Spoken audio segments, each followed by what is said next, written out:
There is labor without pay. You may get astonished. We will study that now. Or compensation. Pay need not be in cash alone. It can be in kind even. Even if it's in kind, we call it as pay. Example, work in a family due to love, by status, out of motivation or by force. We all work in our families. Do you expect the family head to pay you for that? No. Now why do we work then?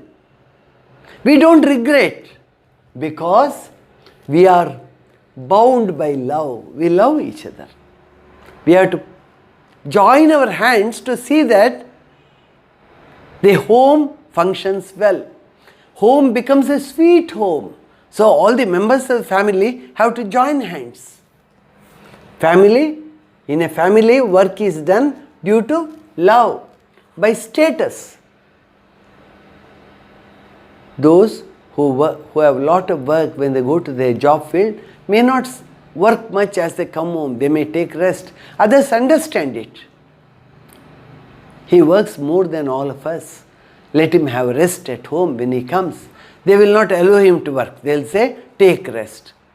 The entire night you are working there. Why do you work here too? You need rest. Your health should not fail. Say sheer love and confidence in each other and mutual trust.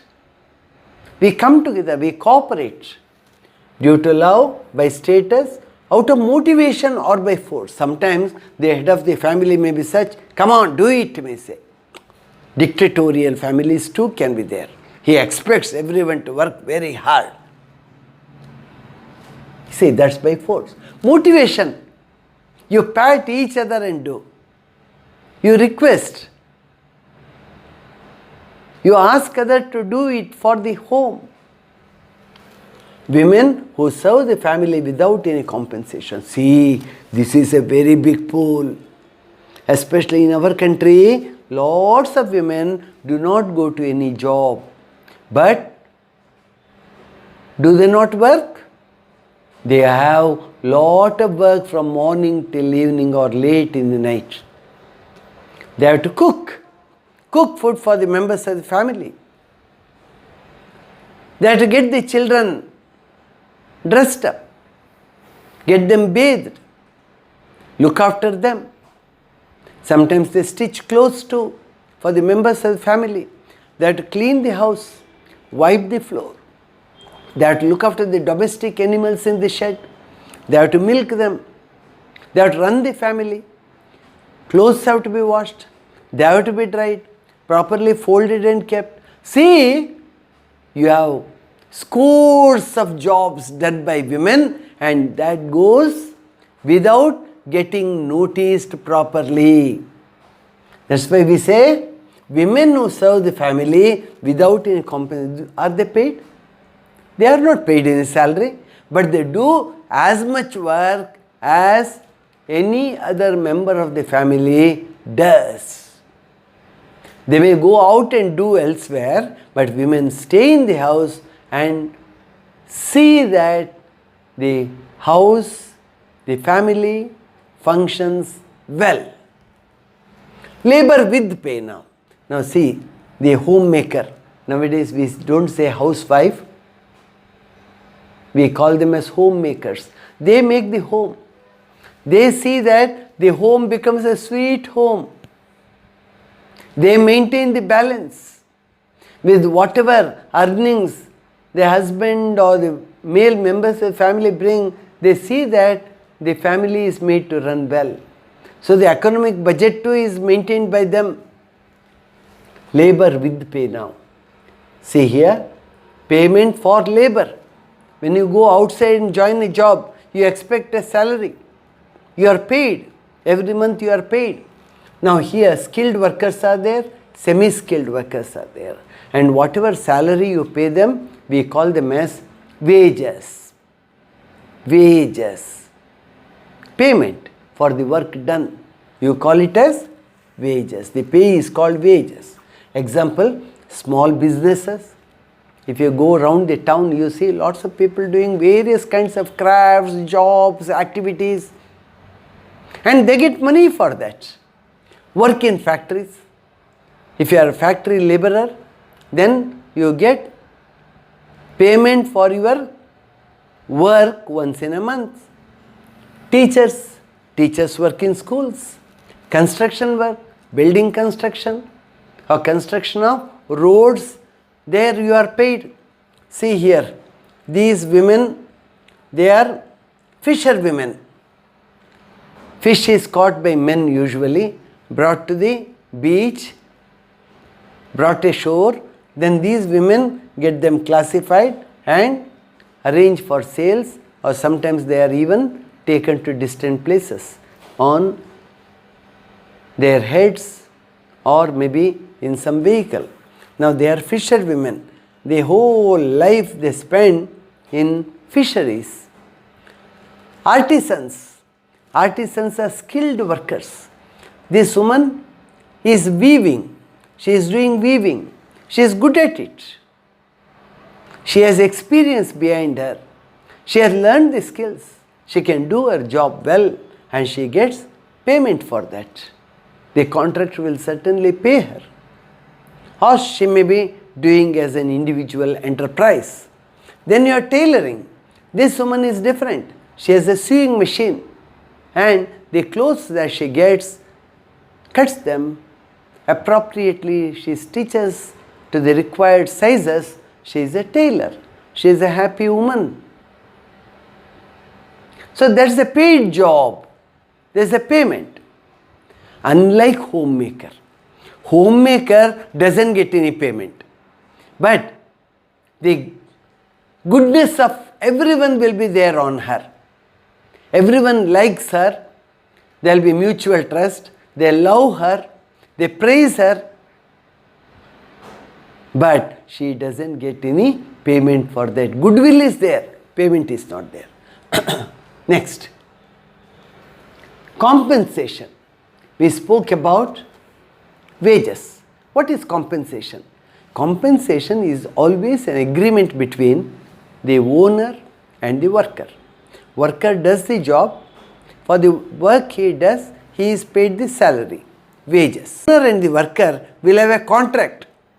You have to do so many hours of work and I will pay you so much on a weekly basis or a monthly basis for whatever work you do. There is an understanding.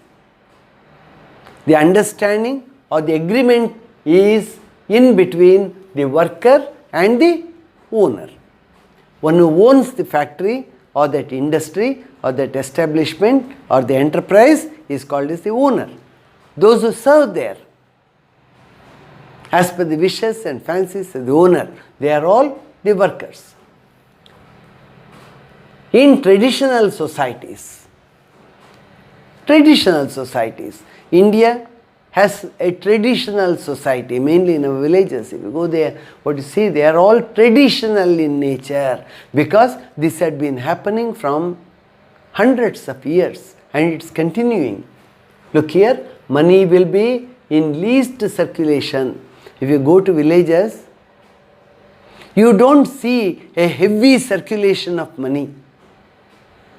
Hardly anyone keeps money in the pocket for some small amount. He won't keep a heavy purse with him. Money itself will be in least circulation. But in cities, you see money in circulation everywhere. It's business-like. People are dependent on each other. All the people in a village, in a rural place, they are all dependent on each other. Harmony and coexistence. They know we all will have to live together. We are members of one family, that village family. Barter system. Even today, in villages you find barter system. Money won't be there. Even if money is there, people don't rely on money that much. They go for barter system. People go and serve, and for the service is just the owner gives wages in kind.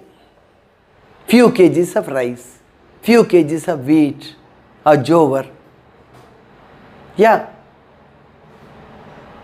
It's a barter system. Somebody has a sheep. He wants grocery. 2 months, 3 months, the total amount has come to about 15,000. Now he says, the owner of the shop, he is in need of a sheep. He says, can I give you a sheep worth 15,000 rupees? And we will square off. I have taken 15,000 rupees worth grocery from your shop. I have to pay you, but I don't have money with me. But I have 5 sheep with me. 1 sheep I can dispense it away. I can give it to you. I'll give you a sheep which would cost in the market 15,000. I have to pay you at 15,000. Now this gets squared off. Now this is what you call as barter system. One person has coconuts, the other one has sweet mangoes. They exchange. I will give you 10 coconuts. In exchange, you give me some 15 or 20 mangoes. We square off. So one who needed coconuts, he gets. One who is interested in getting some mangoes for being eaten in the house, he gets from the other. Now this is barter system. But sometimes it may be such that you may not be able to exchange at all. You may require what the other one has, but he may not require what you have. Now here it is a catch-22 situation. You will not be able to dispense off. See here, he has a cock. He has apples. If he needs apples and he needs a cock, it's fine. They can decide in exchange. But if that doesn't happen, the exchange gets stuck there. You have to find out one more person who is in need of both and make some adjustment there.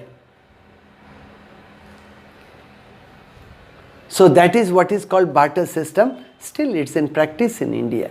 That's why I say that's a part of our rural economy. Money is in less circulation, people live on trust, people live like a family and they help each other. And things are exchanged. Physical labor compensated with material and food grains. You go and do manual labor. What do you get in exchange?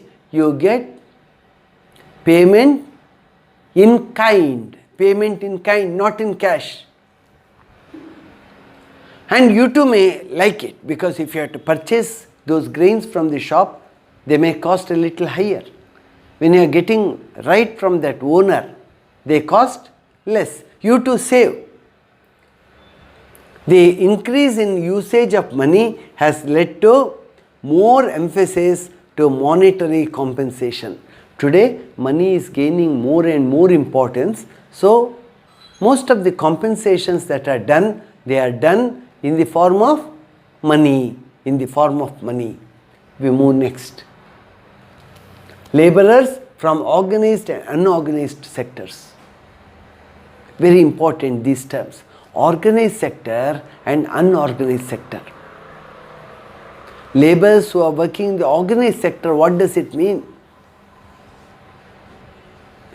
In an establishment, there are rules, regulations, accordingly they serve. Let's see. Here you find military. Military needs soldiers. What kind of workers they are there? They are organized workers. They will have salary, they will have uniform, they have a provident fund, they have ESI, they have insurance. Everything is taken care of by the military.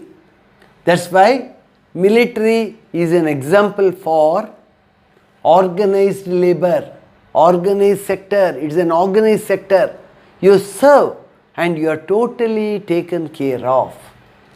Laborers from organized sector, the economy is divided as primary, secondary and tertiary sectors. Our society, in our society, economy is divided based on that. Primary sector, secondary sector and tertiary sector. In the tertiary sector is one of services. Here you have to serve in the primary and secondary. Labor sector is divided into organized and unorganized sector. As you, this is especially, this one is farming. This one is agriculture and farming here, industry, and where you serve others by different forms. Tertiary sector is one of service. You serve others. Say, a teacher, a social worker, an insurance worker, they all come under the tertiary sector. In the same way, labor is divided into organized and unorganized sector. The organized sector falls within the framework of law of the government. Government has set laws. Salary is decided. PF and ESI are decided. Pension is decided. Rules and regulations are there. You become a full-time worker there. So that is the organized sector. Organized sector is guided by Minimum Wages Act. You can't pay less than that. If 15,000 rupees is the minimum wages to be paid, government is bound to pay that much. It can't pay anything less than that because law has determined what has to be paid. Factories Act. In a factory, you can't make the workers work for more than 8 hours. If they have to stay for more number of hours, you have to compensate it. They get double the pay for those hours. Employees Provident Fund Act. A small percent of money is cut from the salaries of the people and government too puts an equal amount. Interest gets added up and that amount will keep growing, and whenever the worker is in need of money for building a house or children's education, he can definitely draw it from the government. Or his health is not all right, for health he again has ESI. It's all right. Other acts in support of laborers. So government supports laborers. It knows what problems the laborers have. All these are taken care of. Example, school.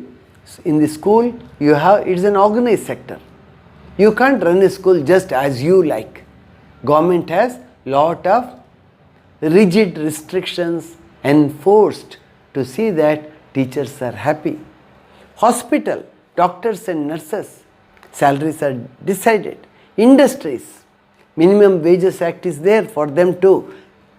Less than that, it's not acceptable.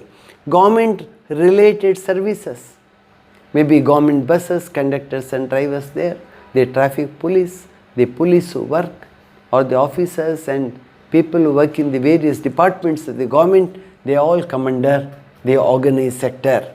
Commercial banks, people who work in banks, the insurance companies, then military, etc. Next, laborers in the unorganized sector. Just the opposite now. Just the opposite. You see, legal provisions do not completely govern. You have employed some 5 laborers for cutting a canal, water canal, through your property. You have big property, you have put on labor, 5 people. What salary you pay them is an agreement between you and the laborers.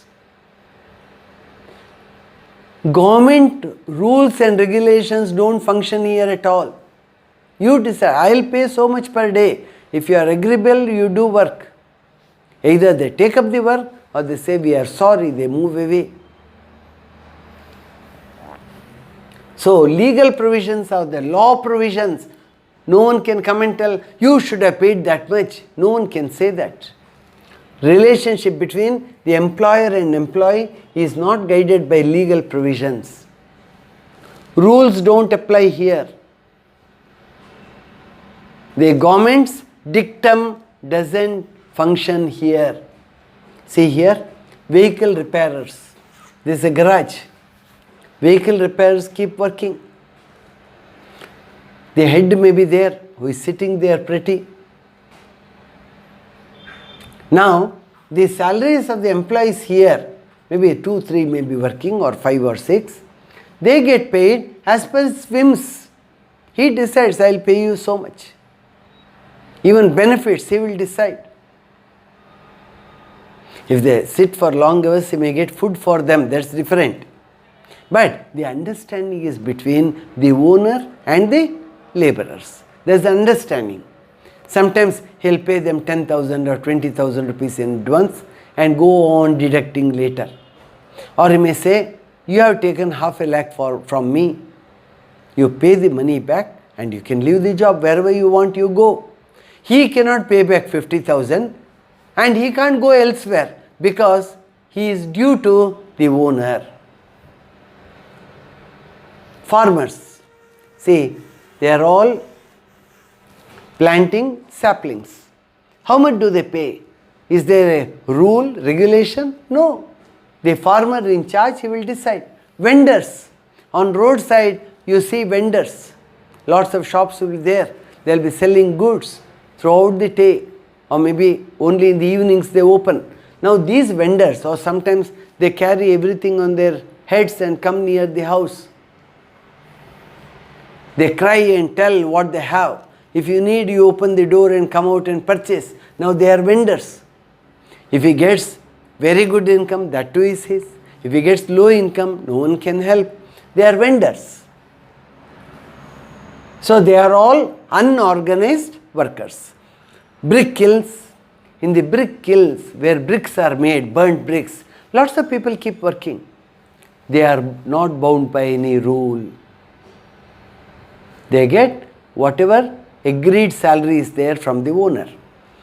Then mine workers, people who work in the mines. Mines are taken as on contract basis by private people. They bring the labor and put there. Landless laborers. Laborers who do not have any land, they have to go and work in somebody's farm. Somebody's land, they have to work. No fixed time or duration for work. No fixed time. If the employer says work for 2 extra hours, they have to stay and work. Otherwise he will not employ them the next day. People work day and night without break. The head, the owner will extract work. Laborers earn daily wages. Every day they get paid if necessary. They need not wait till the month end. Weekly payments are there in certain enterprises. No minimum wages in this section. Wages can be anything. No question of minimum wages being prohibited from given. Laborers won't receive any medical benefit. No medical benefit here. No medical benefit they get. If he is not keeping good health, he has to spend from his pocket. Next, the challenge faced by unorganized sector workers. Let's say what are their problems? Many are here. See, this is exploitation. A child is working here. Mother has come for work. The child too starts doing the same job along with its mother or father. Child may not get any salary, but the child does. Out of goodwill, ultimately the owner may pay something. But actually children should not be put on labor. But the dictum doesn't work here. Rule doesn't function. Exploitation. Then no legality. Say here, they are making crackers, firecrackers for Diwali. Children are working, one here, the other here. Actually, children should not be put on this labor. A very risky labor. There can be explosions even, but they work. No legality, no law will be able to hold them back. Raids take place sometimes. Cases get booked on the owner, but still they function. Then here, no security. See, this is a high-rise building which is getting constructed and reinforced rods are being put. They are getting ready for RCC work, reinforced concrete work. These women and men, they walk on that. No security measure. If somebody falls from there on some pointed rod and dies, no compensation is paid. So no security. Anything, anytime, anything can happen. So one has to be very careful. In high-rise buildings as they work, they have to have a rope tied to their waist portion. But who cares? In a country like India, who cares? Who has to do the supervision? Who has to book cases? Here, heavy physical labor. Say this child, maybe about 16 years or so, carrying 1, 2, 3, 4, 5, 6, 7, 8, 9 bricks on his head. Don't you think it's a heavy labor from morning till evening? You have to carry, carry and carry. It is something inhuman. Then migration. See, your job is not guaranteed. You are working in Raichur.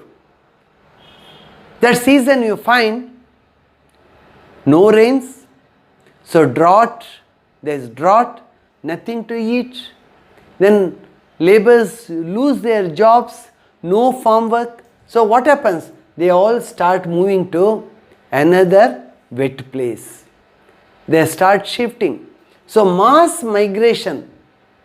Due to corona, lots of people left Bangalore. Bangalore, which had been taking care of their necessities, went out of order. It could not do anything, it could not help. When migrants did not have any job, they had to leave Bangalore and go to their native places.